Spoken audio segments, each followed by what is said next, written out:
एक जॉइंट परिवार था।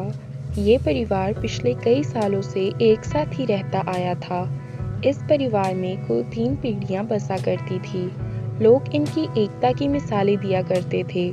लेकिन एक नई बहू के इस परिवार में दाखिल होने से इस परिवार की शांति अब खतरे में आ चुकी थी।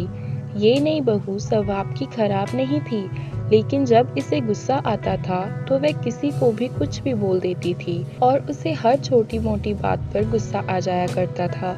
इस वजह से अब पूरे परिवार में तनाव रहने लगा था। ऐसा लगता था कि इतने सालों में जो परिवार एकजुट था वो अब कभी भी टूटकर बिखर सकता है। गुस्सा शांत होते ही बहू को अपनी गलतियों का एहसास होता। वह पश्चाताप करती, लेकिन फिर सब भुलाकर अगली बार गुस्सा करती और वही बातें दोहराती। एक बार उनके घर एक साधु बाबा आया। इस नई बहू ने अपनी परेशानी उस बाबा को बताई और उससे कोई उपाय हो तो बताने के लिए कहा। साधु ने अपने झोले से एक दवा की शीशी निकाली और उस महिला को देते हुए कहा कि तुम्हें जब भी गुस्सा आएगा, इस दवाई की 4 बूंदें अपनी जुबान पर रख लेना और 10 मिनट तक उसे मुंह में दबाए रखना। अगर तुम 10 मिनट तक उसे नहीं मुंह में रख पाई तो ये दवा काम नहीं करेगी।